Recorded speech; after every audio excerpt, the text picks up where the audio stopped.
Saya masuk di tugas kepala daerah sebelum masuk di MOU dan perjanjian tadi.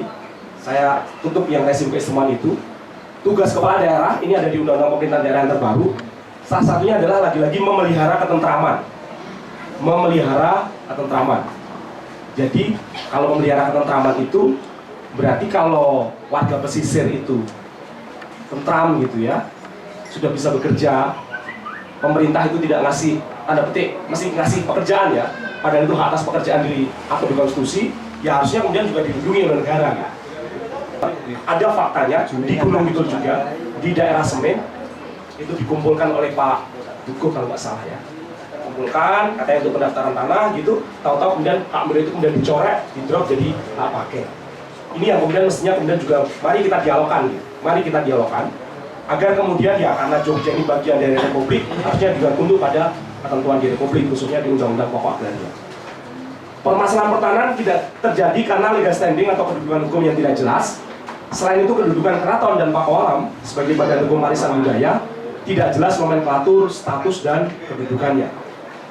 Kedudukan keraton dan Pakualam sebagai badan hukum warisan budaya tidak jelas nomenklatur, status, dan kedudukannya. Ini hasil dari pantauan DPR RI yang menurut saya nanti bisa memantik obrolan kita lebih lanjut. Dengan ditekan melalui ini Sultan Ground, kamu tidak bisa apa-apa gitu. Nah ini yang kemudian saya rasa perlu menjadi bahan pemikiran kita bersama gitu.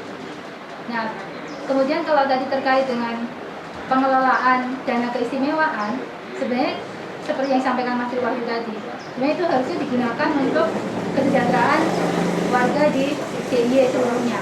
Tapi sayangnya yang terjadi sekarang kan semua perangkat jadi aparat pemerintah itu terjebak pada penggunaan anggaran dana keistimewaan itu untuk kebudayaan, sektor budaya, karena sektor budaya itu yang di isu kebudayaan itu menjadi mendapat persentase yang paling besar dibandingkan dengan 4 isu yang lain. Mereka ngasih sekarang kan ada kayak bantuan untuk gamelan, dan itu serempak di semua wilayah. Dan hampir semua dusun itu punya gamelan, hampir semua desa punya reok, punya kayak apa namanya jatilan atau yang lain. Nah itu seberapa jauh tuh sih itu bisa mengungkit kesejahteraan masyarakat, dan apalagi di Gunung Kidul. Nah itu berapa miliar sendiri yang uangnya yang dibuang hanya untuk aktivitas itu, padahal angka kemiskinan di Gunung Kidul itu paling tinggi. Kemudian itu belum lagi sektor pendapatan dari sektor wisata yang pendapatan asli daerahnya ya, pendapatan asli Gunung Kidul. Teman-teman di Gunung Kidul, warga Gunung Kidul itu kayak terlena dengan adanya isu bahwa wah pariwisata Gunung Kidul itu sedang masif-masifnya, tapi sebenarnya kita nggak menerima dampak dari wisata itu sendiri. Kemudian malah semakin memudahkan investor untuk masuk dan mengelola industri wisata di Gunung Kidul. Nah, kajian dari teman-teman di IDEA, Gunung Kidul itu belum punya kebijakan yang dia arahnya bisa membentengi investor masuk. Ini yang kemudian perlu kita diskusikan lebih jauh sih Mas, dan juga perlu kita takar seberapa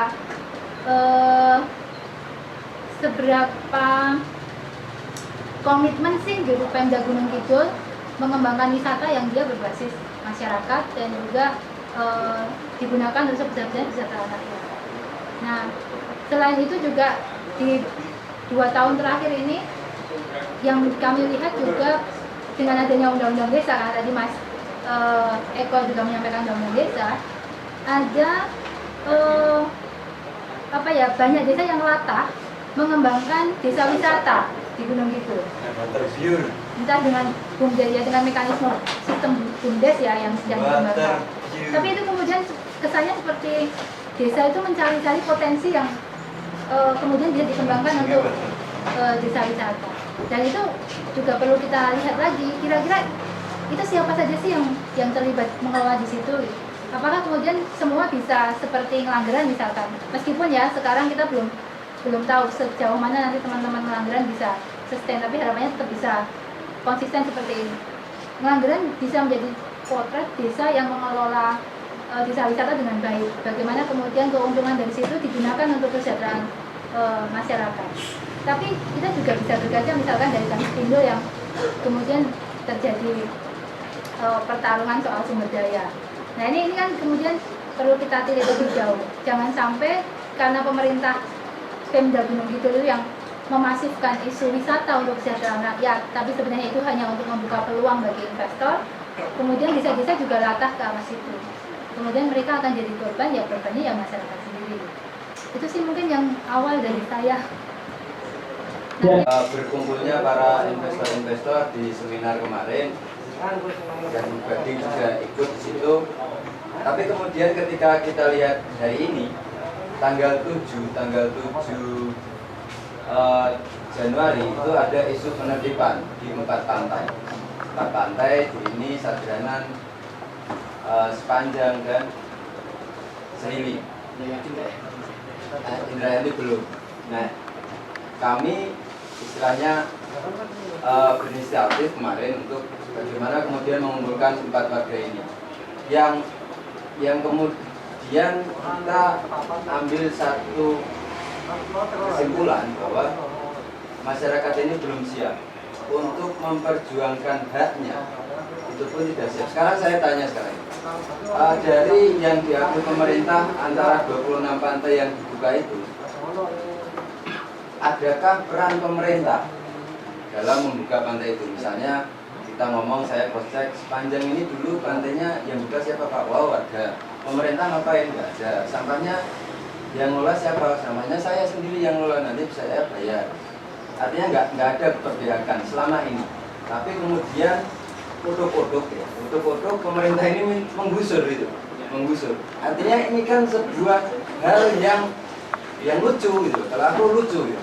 Pemerintah tidak ngapa-ngapain, dia dapat retribusi ya, dapat pajak dari, kalau di Sepanjang ada sekitar 235 pedagang.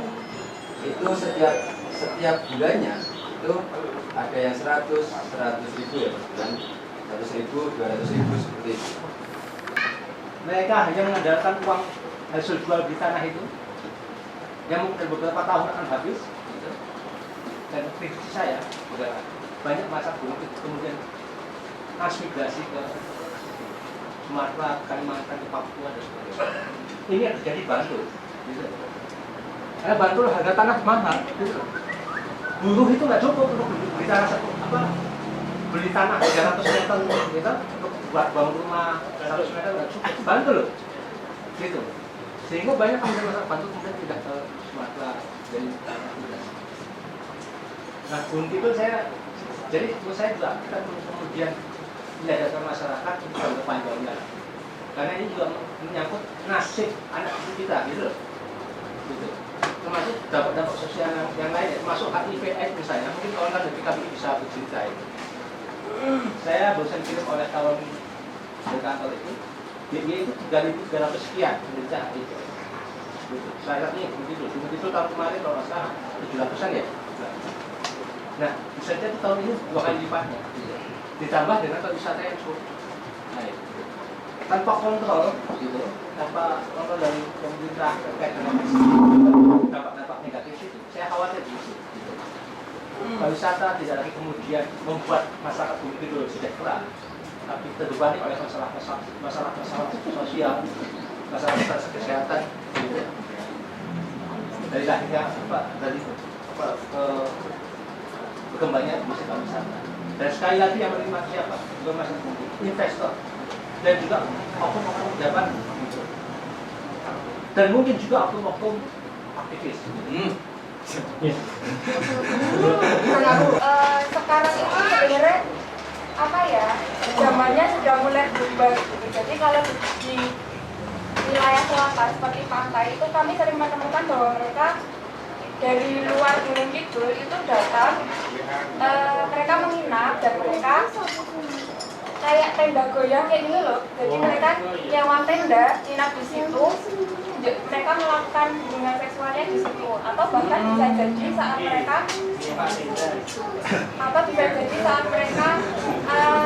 mereka merantau datang ke Gunung Kidul, mereka sewa PPS di daerah selatan gitu. Karena di teman-teman juga sering menemukan bahwa banyak jenis kondom yang itu sebenarnya bertebaran di pantai. Juga sering. Apalagi sekarang juga ya, banyak tempat karaoke baru buka ya, itu juga jadi sasaran buat mereka dari luar.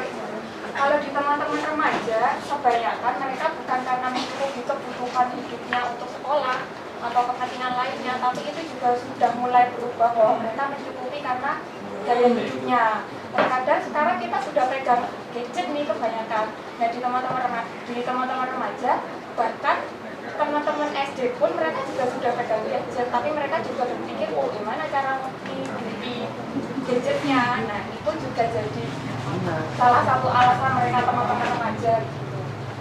Kemarin juga coba diskusi sama beliau Bupati. Bupati juga pernah Bunda. Beliau pernah juga datang ke tempat pariwisata yang malam-malam juga, tentu dengan pengawalan kelasnya Bupati ya. Itu juga beliau pernah menemukan tenda-tenda goyang kayak gitu. Nah di situ kita juga salah satu juga. Kalau ketemu malam-malam saya keluyuran di sana itu dalam rangka juga pengamatan. Jangan disangka macam-macam. Baru di Purwosari itu sudah ditutup karaoke. Ternyata eksodus ke Krakal itu sangat-sangat memprihatinkan. Malam-malam saya sana itu juga sudah banyak LCLC yang berkeliaran di sana. Itu tolong teman-teman melakukan pendampingan, terutama Rifka Anissa karena itu juga PKBI juga. Dampak negatif terhadap penduduk sana. Itu yang pertama, pariwisata dipandang dari sisi gelapnya. Terus yang kedua, itu tanah-tanah di sana itu juga sudah dikuasai investor. Itu gaya hidup penduduk sana itu luar biasa. Mobilnya sudah bagus-bagus, jajanannya sekali jajan wong Sari sak keluarga tak 400. Sudah tidak bisa dibayangkan dari segi konsumtifnya. Jadi kayak orang kaya baru dadakan. Itu gaya hidupnya tinggi, tapi itu kuat seberapa gitu loh. Sementara dia sudah tidak punya tanah, sudah dibayar dengan uang, tapi uang dia pergunakan tidak semestinya. Nah, belum lagi yang dulunya itu di sekitar pantai tumbuh jagung, tumbuh ketela, sekarang tumbuh bis, tumbuh was segala macam. Dulu itu senjatanya arit gadul, sekarang sempritan. Nah, itu kan budaya seperti itu kan kita juga, aduh ini gimana gitu loh. Dulu itu ternak-ternak itu ditaruh di pinggir pantai. Sekarang sudah nggak ada itu. Budaya gotong royong segala macam itu sudah luntur dari sisi gelapnya pariwisata di Gunung Kidul. Walaupun ada sisi terang tadi hampir 1 triliun dari pendapatan dari pemerintah, tapi ternyata hanya sebagian kecil saja yang bisa menikmati itu. Kita tidak hidup saat ini, tapi kita punya anak keturunan yang besok itu akan menyelamatkan daerah kita, akan menyelamatkan pariwisata kita. Terima kasih.